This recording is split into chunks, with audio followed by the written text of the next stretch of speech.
I have not seen a single thing about Mizuki. So we're gonna go ahead and look at what she does and stuff in the actual game. You know, a lot of people, I'll just say it right now, the should you summon video, that thing did not perform well at all, and that's probably because this character is pretty trash. And everyone kind of suspected that. 992 elemental mastery, kind of low for an EM scaler who's giving herself like 300 EM from her weapon. Well, I guess they don't have that actually. Yeah, you do need to actually like do stuff before you start, you know, gaining the elemental mastery. So, all right, so that's not you know, all right. Well, let's look at her. Let's just look at, you know, what she's doing. Lynette is here. Why is Barbara here? Don't know. I maybe they couldn't get Shangling. Maybe Shangling was on vacation. Sure, but you could do this, and let's see what the swirl damage is. 9,000. Is the swirl damage 9,000 here? 7,000? Well, okay. I'm talking about the swirl damage, but swirl damage is also a specifically like only it does do damage quite often, right? Like that's not bad. But swirl damage is a damage like that's not well done on like level 80 characters, right? It's a transformative reaction, so we're doing 9,000 swirls and stuff. I could do that with my Kazuha right now without, you know, her buff. Okay, so let's go ahead and continue the challenge. Let me get out of the state. So you literally can't attack in this state. You just sort of drop little bombs. All right, so let's look at her stuff. So her weapon's giving her just a lot of EM. Seems like this character is just a purely EM character. That's all you want from this character. Now, I do imagine, yeah, she's on Viridescent. Now, is she triggering Swirl on multiple elements? I would have to think so, but maybe not. But yeah, that would be good. I think Fiorina, Mavuika, and then someone else is probably, you know, her best team overall. Maybe Shielonin, right? So, Snack Pickup Regeneration is based on her Elemental Mastery, 200% of her Elemental Mastery. Not that great, honestly, considering she only has 1,000 Elemental Mastery, meaning she's only getting 2,000 healing. Not honestly that great. Plus 590, so 2,590 healing. Maybe you because you don't want to run healing bonus on this character, you want to run EM because this. So, Elemental Mastery base swirl damage increase, 39.39% per point of Elemental Mastery you have.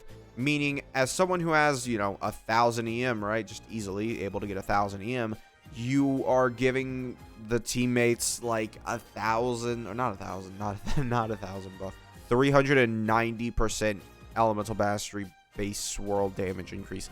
She increases swirl damage by a lot, I'll say that. But her C0 just outright doesn't seem that impressive because she's not great. She really isn't. The main thing as to why she's not great is because this damage bonus here doesn't really do a lot for her. However, I think she's probably going to be saved by her constellations, mainly due to the constellations. She's a 5.0 and beyond character. All of them have good constellations at this point, and also they plan for you to have this character's constellations eventually. They don't think that you're going to be using this character at C0 for a long time, right? You're probably going to go into 5.5 and get this character maybe. You know, there's a decent chunk of people who will just do that. So, yeah, I would imagine they kind of built her around knowing that people are going to get constellations for this character. So, when Yumiki is in the Dream Drifter state, she will continuously apply the 23 Nights Awaiting effect, right?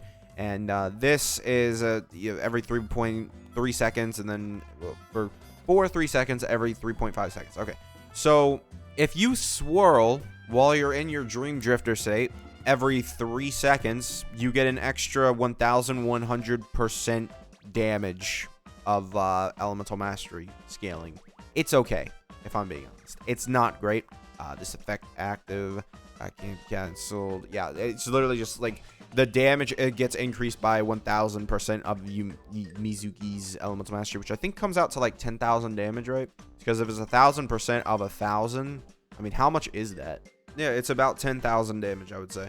She's probably looking at like 10,000 damage increase just from her C1 every 3 seconds, so she's doing a little bit more damage. Now her C2 is, I think, where she really starts to shine, and that is when she starts buffing damage.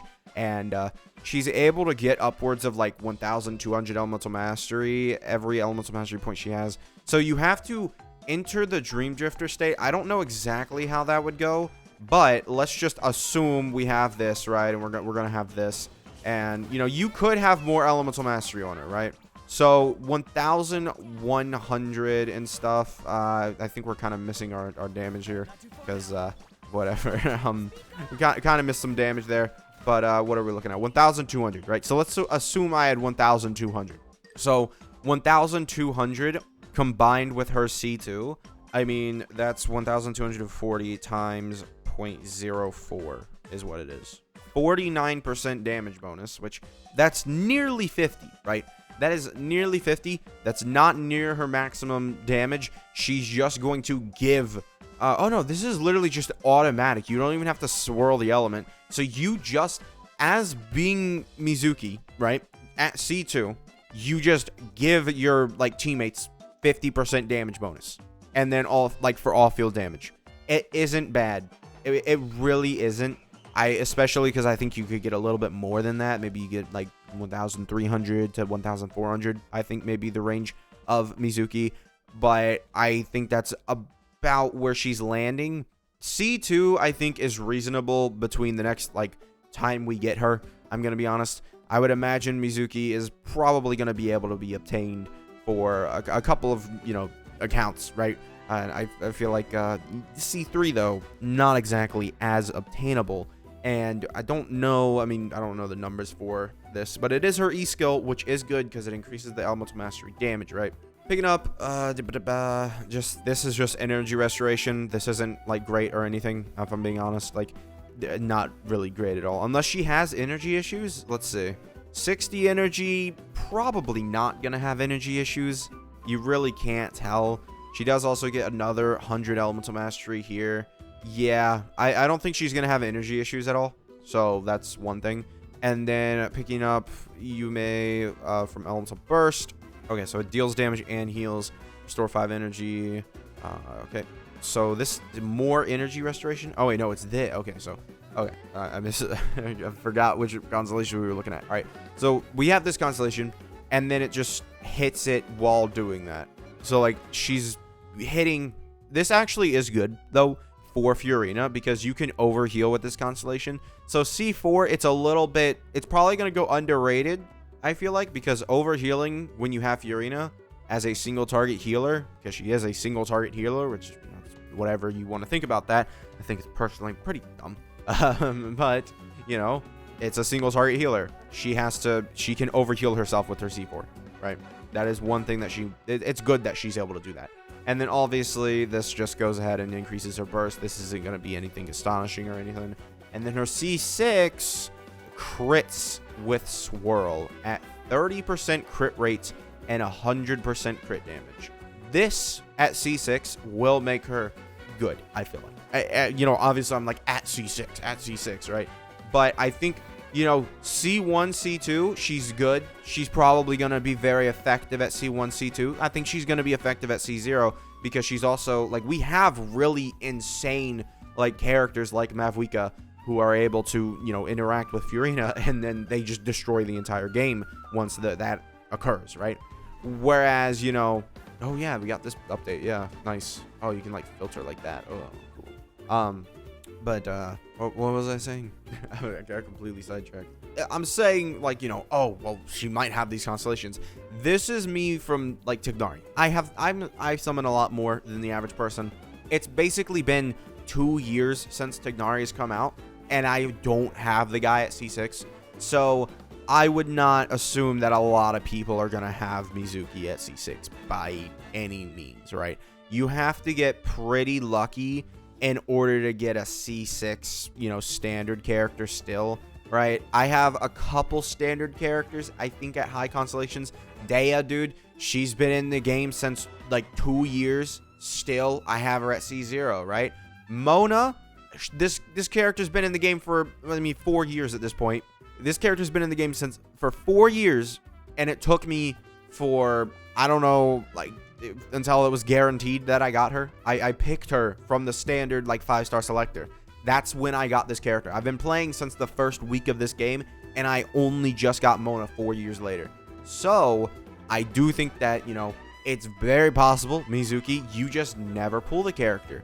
However, you do have that standard selector, which I think from now on, she probably, you know, it depends whether you want that kind of playstyle and you like her, right? Because I think that definitely, you know, takes it up a notch, right? You have, you know, the playstyle of Mizuki, and, you know, it can, it's a different playstyle, to say the least. Mizuki, she's not the typical DPS character.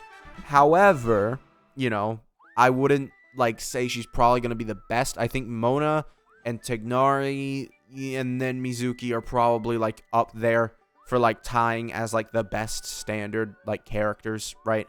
You know, when you factor in their constellations and stuff. Mona might be just winning because she's an actual support character that can be decently used in terms of like, you know, using this and stuff. But, you know, it's weird. I don't think Mizuki's like, I think she's being a little overhated. People really don't like this character. I think she's fine. I think she's like an okay character. I don't expect her to be good at C0.